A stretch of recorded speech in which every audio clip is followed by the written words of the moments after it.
Assalamualaikum warahmatullahi wabarakatuh. Alhamdulillah, alhamdulillah rabbil alamin. Wa bihi nasta'inu ala umurid dunya waddin, wal aqibatu lil muttaqin. Asyhadu an la ilaha illallah lahu la syarika lah. Asyhadu anna Muhammadan abduhu wa rasuluh. La nabiyya ba'da. Allahumma salli wa sallim wa barik ala sayyidina Muhammadin wa ala alihi wa sahbihi wa mawala. Amma ba'du. Para alumni rahmatullah, alhamdulillah sudah semakin jauh kajian kita. Kemarin sudah sampai ke kaidah yang ke-22,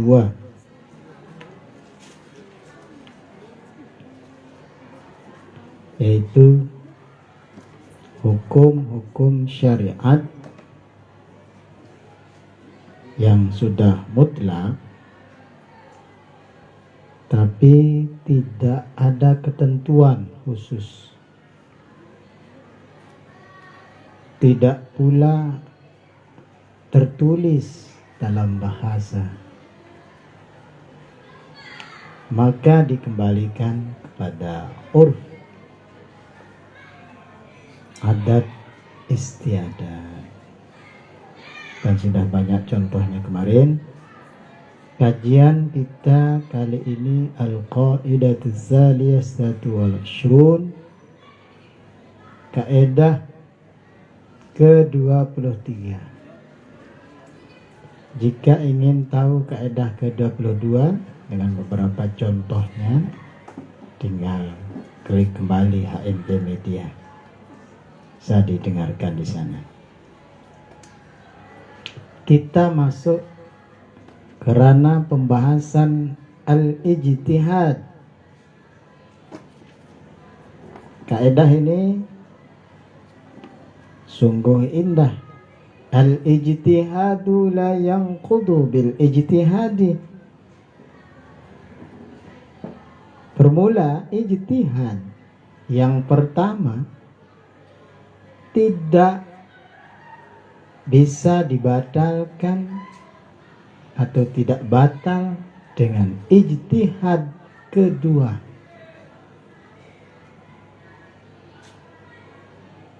Sebelum kita masuk ke contoh,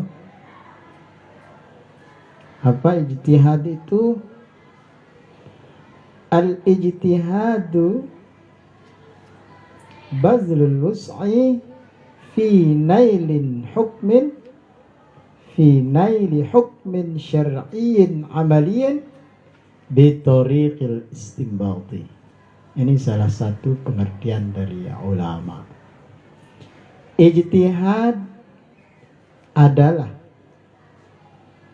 mencurahkan kemampuan di dalam mendapatkan hukum syariat yang bersifat operasional, pelaksanaan atau amaliyah, bitorikil istinbati, dengan jalan mengambil kesimpulan. Ingat kan? Bukan serta-merta langsung ambil kesimpulan. Begini-begini, ada orang cerita begini-begini, cuman dengar cerita. Ijtihad itu mencurahkan kemampuan, sehingga harus sungguh-sungguh mencarinya, bukan sebatas mendengar.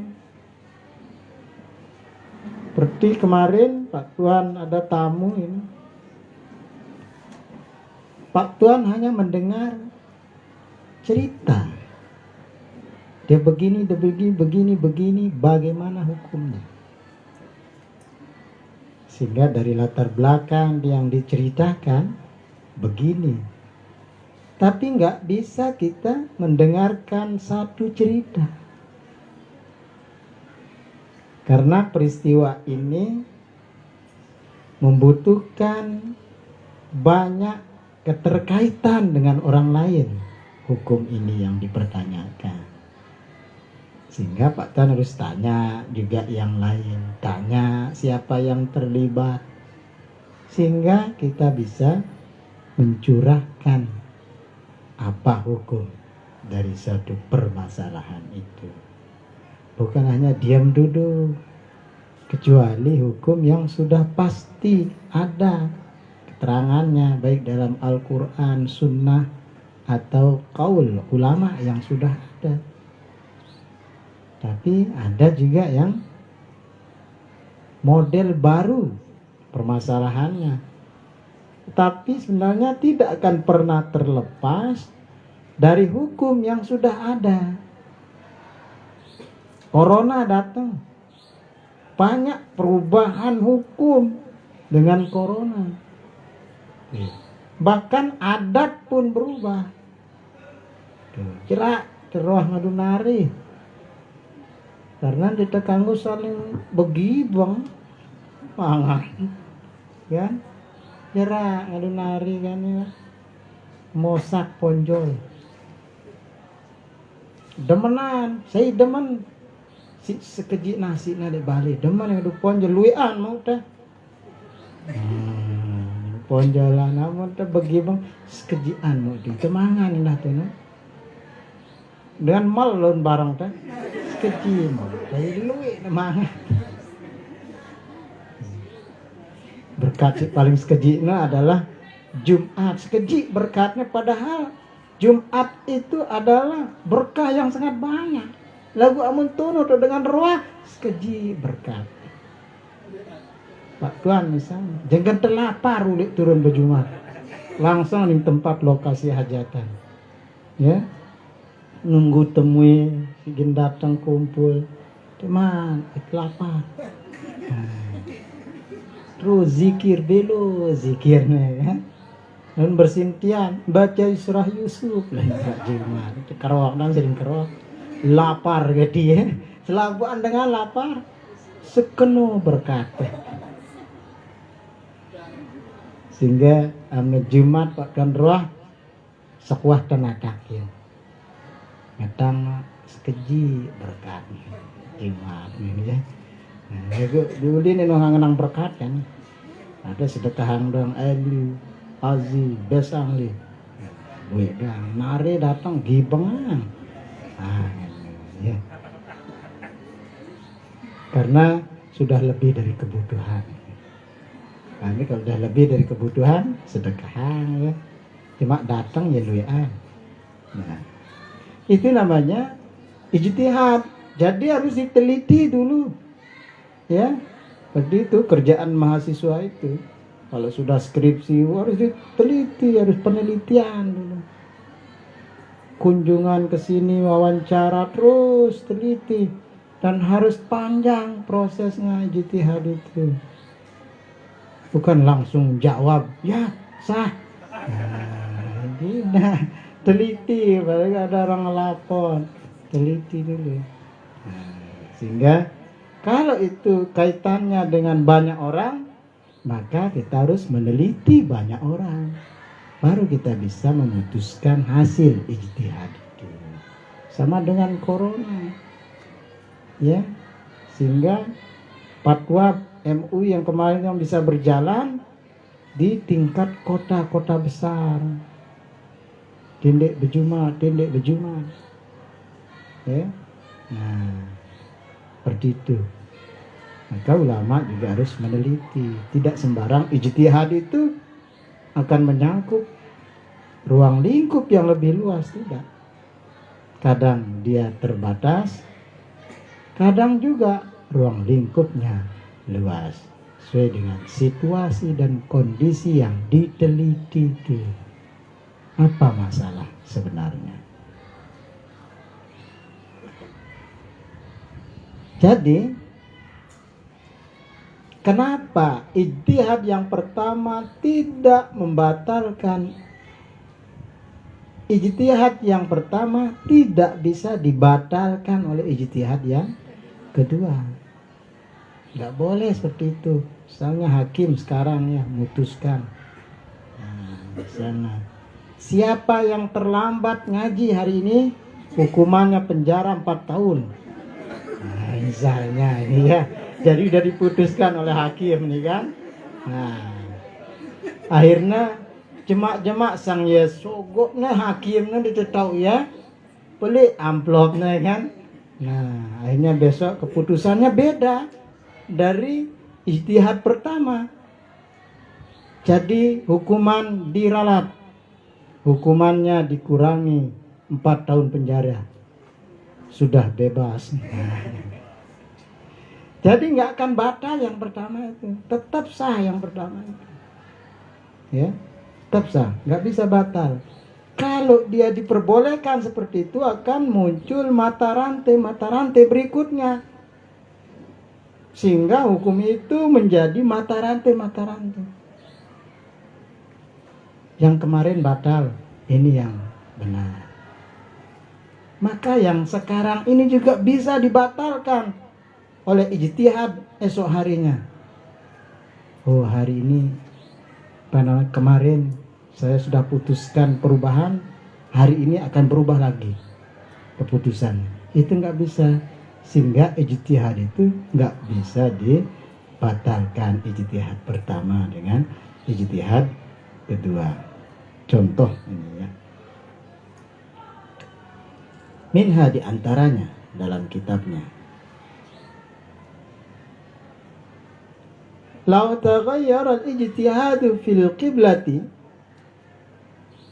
seandainya berubah ijtihad dalam masalah kiblat, amal bisani dengan perbuatan yang kedua beda.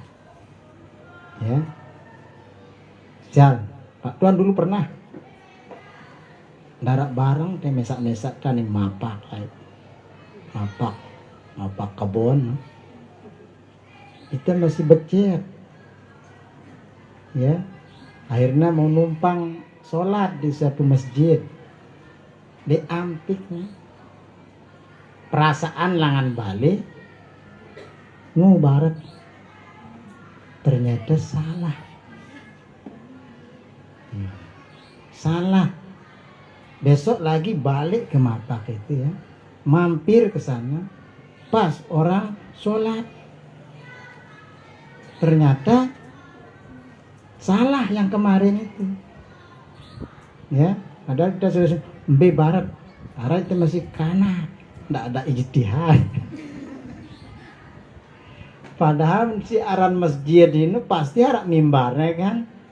Namta milih nau kiblat. Masjid itu gampang. Mimbar kecuali masjid kiblatain yang ada di Madinah, 2 mimbar.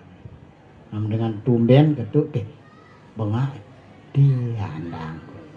Amunnya ku andang atas pengen datuk paling. Padahal nih sembahyang atas andang. Ya. Nah, seperti itu. Maka tidak batal ijtihadnya yang kemarin itu. Enggak usah diqada. Wala qada'a hatta law shalla arba'an rak'ata li arba'in jihatun fala qada'a. Ya, enggak ada qada walaupun sholat yang 4 rakaat. Zuhur sekarang kita sholat, besok zuhur kita mampir lagi, yuk kok salah kurubin kiblat. Enggak usah diqada. Gitu. Ya, sudah benar. Karena memang kita enggak tahu. Ya, nggak usah dikodok. Nah itu sama dengan keputusan hakim tadi itu. Kalau keputusan pertama sudah 12 tahun penjara, besoknya lagi dia ternyata dia bilang keputusan berikutnya 4 tahun penjara. Yang benar itu 12 tahun penjara. Siapa tahu yang kedua ini karena disogok dan lain sebagainya. Karena yang pertama juga adalah hasil ijtihad. Kalau bukan hasil ijtihad baru boleh. Tapi kalau yang pertama ini ijtihad, namanya saja ijtihad pertama. Tidak bisa dibatalkan ijtihad kedua.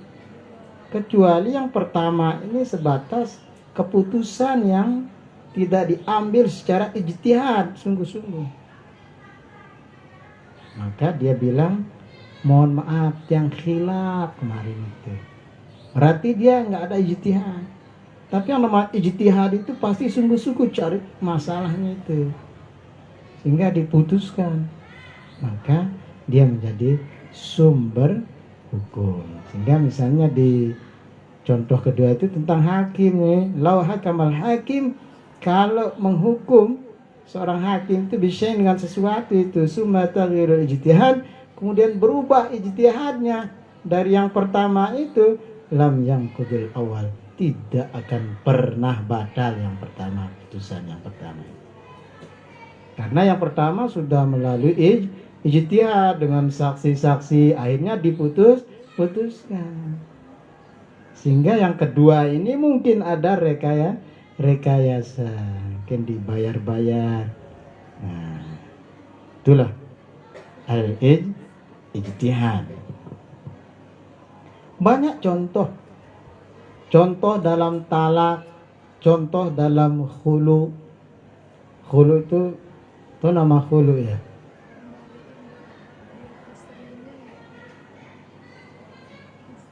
Dengan nina ngendang cerai, akan jatuh cerainya kalau dia bayar suaminya sebesar maharnya dulu. Cang ngendang cerai, necang tulakang mahar jang. Munabait si semama, maka dia pun diceraikan, tercerai dia. Talak, khulu namanya itu. Ya. Nah, juga dalam masalah khulu udah berijtihad. Dalam khulu itu yang pertama, ya. Besok lagi dia khulu misalnya, salah si Rubino, kane wah. Yang benar itu adalah khulu pertama. Sehingga khulu, minta cerai itu boleh. Yang mana dibolehkan? Khulu. Cerai tanpa alasan atau tanpa bayar denda begitu, mengembalikan mahar, maka tidak boleh. Ada dalam hadis Nabi SAW, Zaid bin Sabit punya istri. Istrinya ngadu pada Rasul. Tiba-tiba sebelum subuh sudah ada di depan pintu Rasul, nunggu Rasul keluar. Zaman lain darak dila. Kane dong ditetanda dengan kan dah kane jam 12 galon ditetanda karena gue masker. Apalagi dengan Arab nina kan dah mede dong menggida. Petang dedet terus bedeng. Saya ini tiang istrinya Sabit. Ya. Ada masalah nih. Nah, ini melihat yang bayar ririk tiang, yuk makan ngono, yang hulu, kan? Yang mau hulu, semangat, makan ngono. Dek nang ngombe-ngombe, dek nang masalah harta nabi, tapi tiang takut akan nanti kufurnya Sabit, kafir ulun Sabit gara-gara tiang. Nah, gitu. Oh ngono, oke. Bayar sesuai dengan besarnya maharmu dulu. Baik para alumni rahmatullah,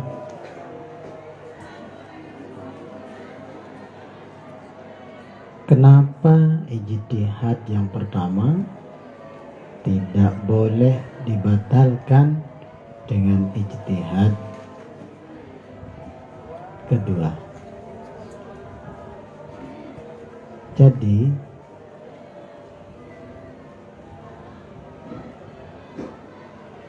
ijtihad yang kedua itu tidak lebih kuat dari ijtihad yang pertama. Karena ijtihad atau kesungguh-sungguhan yang pertama itu lebih menjurus kepada kemaksimalan dalam penelitian itu. Coba kita lihat pengertian ijtihad oleh ulama yang lain. Al-ijtihadu istiqraqul fiqhil wus'i fi talabid dhanni bi syai'in min al-ahkam syar'iyyah. Ijtihad adalah mencurahkan kemampuan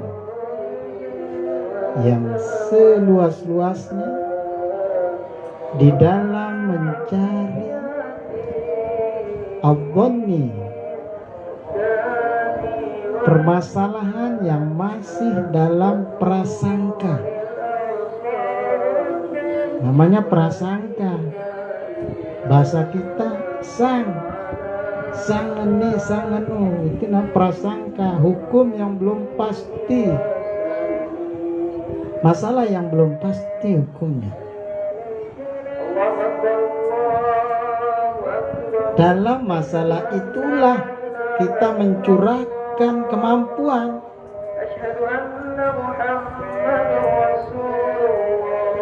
pada sesuatu daripada hukum-hukum syariat. Bihissi minan nafsil ajzi, sampai hilangnya kemampuan yang ada itu. Udah tidak ada jalan, habis dah, sehingga dia memutuskan suatu hukum. Anil mazidi alih, dari tambahan ilmu atau tambahan penelitian. Lagi neliti sudah nggak ada jalan untuk neliti lagi. Sampai begitu namanya ijtihad itu. Sudah semuanya dikerahkan dan habis kemampuannya untuk meneliti sesuatu itu. Kalau seperti itu ijtihad, maka tentu ijtihad yang pertama itu lebih kuat, karena memang itu namanya ijtihad, sampai habis kemampuannya. Kalau ijtihad kedua mungkin ada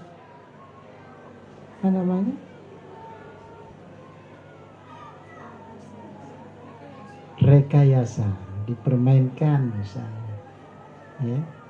Nah, titik.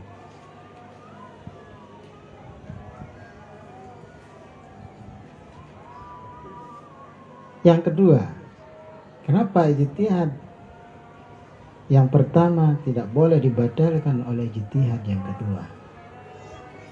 Jika ketetapan hukum hasil ijtihad terdahulu atau yang pertama itu dibatalkan oleh ijtihad yang lain atau ijtihad yang kedua, maka akan berakibat pada tidak adanya ketetapan hukum.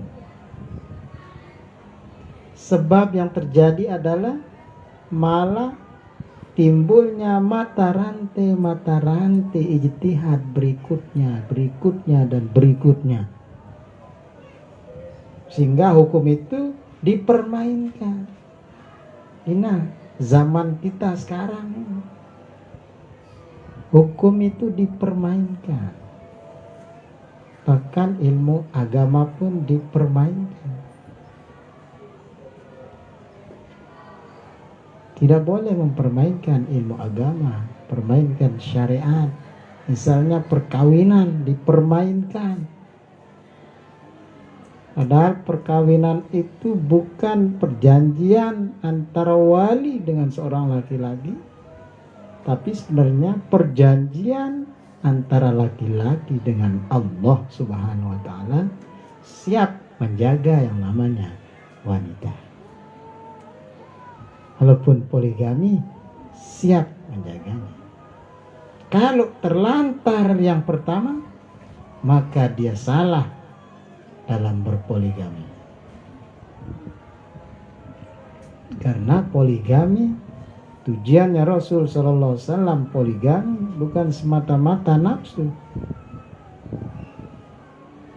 tapi ingin menyelamatkan keimanan, ingin menyelamatkan perasaan, karena dia suaminya terbunuh di medan perang, sehingga yang dikawin itu tua-tua, janda-janda tua. Rasulullah SAW itu ndara, kecuali yang viral di Facebook itu pabuk-pabuk perang, itu nikmat. Karena perkawinan itu kan untuk menyalurkan hasrat biologis kita. Pada bilang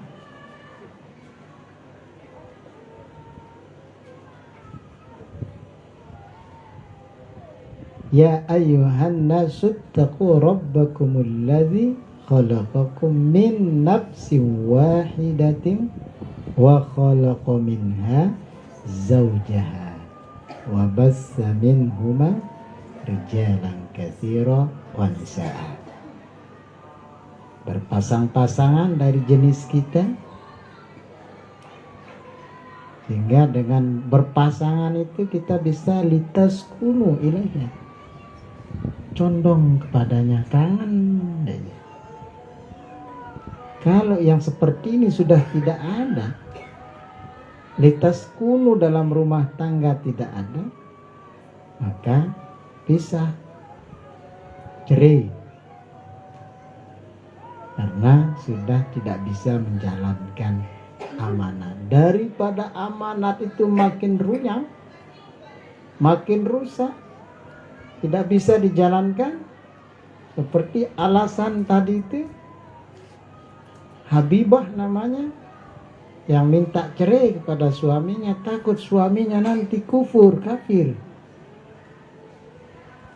gara-gara amanat yang tidak bisa dilaksanakan dalam perkawinan itu. Sehingga perkawinan bukan suatu hanya sekedar ingin menikmati. Sehingga kemarin kata nasihati sang tamu, ingatlah, kawin itu siap risiko, bukan siap dengan nikmatnya. Semua kita siap dengan nikmat itu, saya ini ke Tuhan. Cang biang sudah 1 juta, siap sudah. Kira-kira kalau ditanya, ya, kita diberikan beban, misalnya, siap sudah bayarang tiang otang tiang, kira 100 juta, enggak siap, ya. Nikah itu siap dengan segala resikonya. Dengan ini, udah kawin itu nggak ada waktu jalan kemana-mana. Kalau gini kerembang, itu resiko, ya.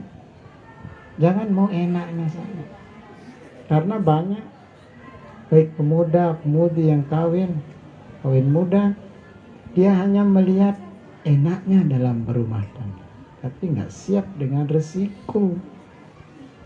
Resiko kawin itu besar. Kenapa?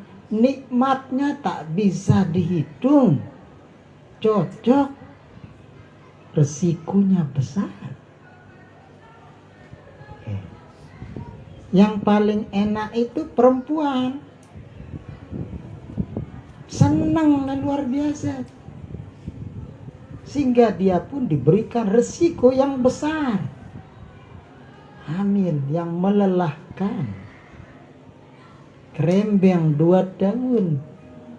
Coba mama enak,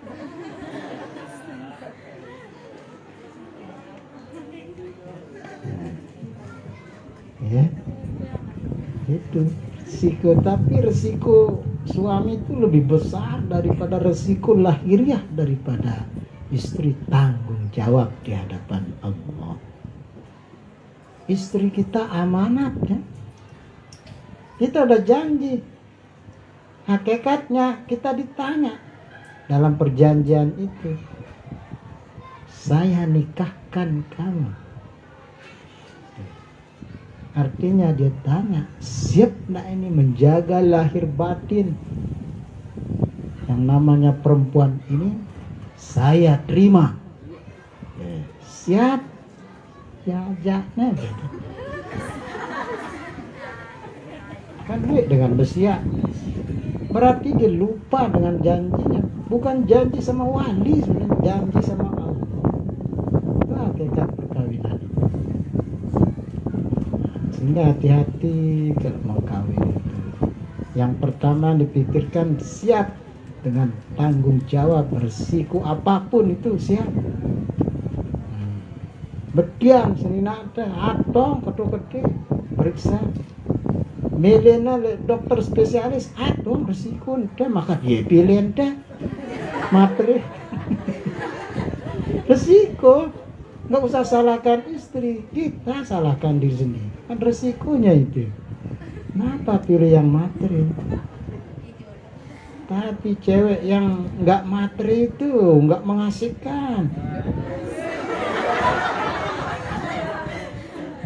Harus materi, karena materi itu membuat dia cantik, begitu. Kan? Kalau dia bilang dende wah mahara pepen, dende wah biang tiang kepeng mongka, kan nggak asik. Dende wah biang tiang kepeng tiang kadu make up, nggak asik. Makanya dia menuntut, maka kewajiban suami memberikan mahar yang merupakan tanda awal siap memberikan segalanya kepada istrinya. Karena istri itu adalah kenikmatan bagi suami. Nah, seperti itulah. Maka hasil ijtihad sekarang tidak boleh dibatalkan oleh hasil ijtihad besok.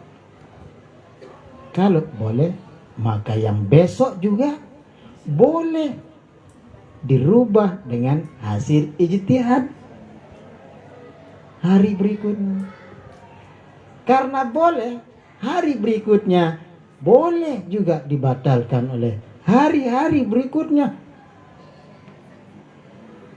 Maka akan terjadi kekacauan yang besar, yang menyulitkan.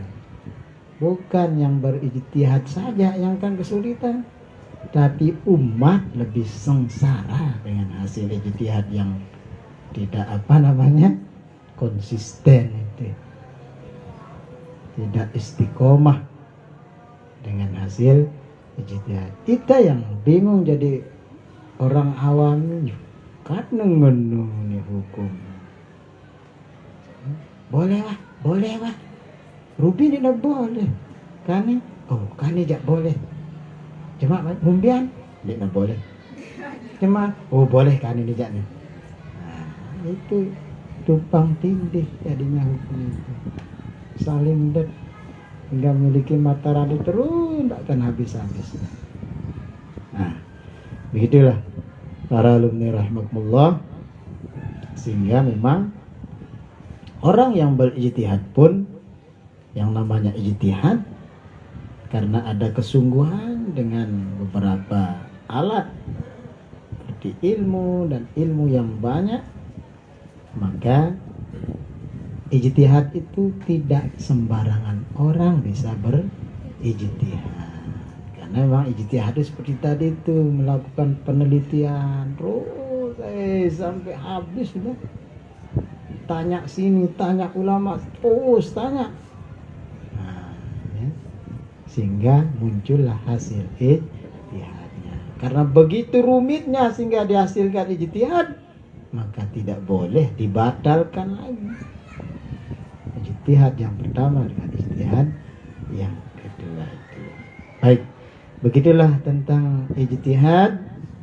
Jadi Tuhan harapkan kita bisa terus mengaji, karena kajian berikutnya kaidah yang cukup penting yang kita sepelekan sehari-hari. Ini sepele tetapi luar biasa, penting sekali, karena keseharian kita telah menyalahi kaidah itu, kaidah yang ke-24 insya Allah minggu depan. Mohon tetap rajin, tetap info pada yang lain, tidak mesti harus hadir misalnya, mungkin karena kesibukan, bisa langsung nonton live-nya ya, karena mudah-mudahan kita bisa habis ini, karena Pak Tuan punya rencana tulis kitab. Kemarin Pak Tuan pergi sama Aziz ke Sapapira, kitab itu langka ya, ada Nahwul Qulub nih, jangan dengaran kitab padahal dagang kitab. Semua kitab ada aja, sampai kitab-kitab Yaman pun sekarang ada, kitab Timur Tengah, Mesir ada, kitab Saudi ada di sana itu ya. Nahwul Qulub ada. Ini jangan denger tas kitab nara. Paksa harus kita tulis ya insya Allah. Tapi bukan sekarang. Nahwul Qulub, nahu hati. Kita mau bicara tentang gramatika bahasa hati. Adik tepecu nih alatnya, bukan sebatas gramatika bahasa Arab, bahasa Indonesia, bahasa Sasak, tapi bahasa hati. Nah, supaya kita bisa menerka hati orang, dia cinta saya atau enggak. Kelihatan dari Nahwul Qulub bahasa hatinya, karena bahasa hati itu akan diekspresikan dalam tingkah lakunya. Tahu ya, oh ini karena ya. Ada misalnya mentenau maling ya, maling dan menghakimi maling. Jadi bahasa hati pencuri itu, yang namanya pencuri takut ketahuan. Arak pencuri demen tahu, barak kan? Nah itu Nahwul Qulub ini ya, kita mencari bahasa hatinya itu ya. Jadi hatinya akan berkata takut ketahuan, sehingga dia pun gemetar. Sehingga salah satu cerita yang populer, bagaimana Abu Nawas mengetahui pencuri. Karena ada yang mengadu kehilangan, ya Abu Nawas suruhnya, ada yang ketahuan bang pencuri, ya akhirnya minta akal Abu Nawas. Akhirnya kumpulkan semua orang, ya kampungnya kumpulkan. Nah, akhirnya dikasihlah kayu satu-satu, bagikan satu. Ya, hadirin sekalian, siapa yang makin panjang kayunya besok, setelah 3 hari saya periksa, maka dialah pencurinya. Dibagikan kayu. Sekarang pencurinya udah gemetaran ya. Takut dia, bingung di, karena dia mungkin gin meta kayu batur kan ketahuan ya, kulon beketuan, bingung dia, perasaanku beda marak rugi, aku belum berumpuk sekali, polak nes sekali, hari besok polak nes sekali, hari kedua polak, kumpulan nes lakukan. Baik, kita akan periksa. Sekarang saya akan mengumumkan siapa pencurinya melalui kayu yang kita kumpulkan. Kumpulan kayu. Didik tuh satu-satu ini, diukur-ukur. Akhirnya ketahuan, ternyata pencurinya sudah saya tahu. Karena setiap bertambah panjang kayu selalu dipatahkan. Nah inilah pencuri, karena dia sendirian. patah kayunya. Nah akhirnya ketemu pencurinya, itulah bahasa hati. Jadi akan diurutkan sesuai dengan gramatika nahwu, dari kalam, isim, fi'il, huruf, kenapa baris depan, kenapa baris bawah, itu ada bahasa hatinya ya. Nah, kenapa baris depan misalnya, kenapa baris bawah, kenapa kalau dia banyak perempuan itu harusnya baris atas kok baris bawah. Nah, gitu. Ada juga ya, karena kalau perempuan itu apa namanya, kalau dia jama akan berubah, amun mesak-mesaknya jahat dia, tapi udah kumpul dekat baik. Sehingga kalimat imro'atun, imro'atan, nisa'un ini ya, kenapa nggak bilang umru'un, banyak perempuan, tapi nisa'un, banyak perempuan, berubah maknanya ya. Karena kalau dia nisa itu perempuan itu apa ya, sulit akan berbuat apa namanya, berbuat buruk, ada kumpul-kumpul bersama, dia senang mengadu nisa itu. Jadi nisa artinya mengadu, jadi yang berdai di selapu anak, wawi selapu ceritaan berdaya dengan nisa ada senang mengadu, saling ngadu. Dan coba mesak-mesak nih, mau nang saya gitu ya. Nah, mudah-mudahan sukses nanti Pak Tuan nulisnya, apa mau Pak Tuan tulis dengan tangan atau nanti dengan laptop nanti ya. Nah, yang penting siap-siap mengaji, diinfokan. Tapi itu sedikit demi sedikit kita ngaji karena bahasa hati, di dalamnya ada firasat. Sehingga orang yang kuat hatinya memiliki firasat yang kuat dengan sesuatu ya. Misalnya seorang anak dengan ibunya, perasaannya sangat kuat, saling mencintai yang sangat kuat sekali. Kalau anaknya pergi merantau kemudian kecelakaan, maka akan terjadi kontak perasaan walaupun anaknya dijauh.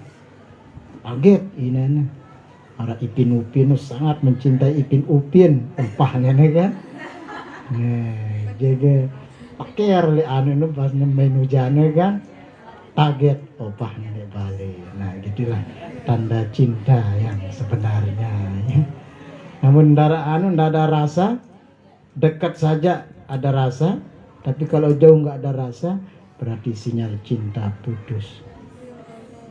Marah aneh ya, marah apa ini ya, ngabui karena kuota, bui cinta nih. Gitu. Baik, mungkin sampai di sini pengajian kita, kurang lebihnya mohon maaf. Assalamualaikum warahmatullahi wabarakatuh.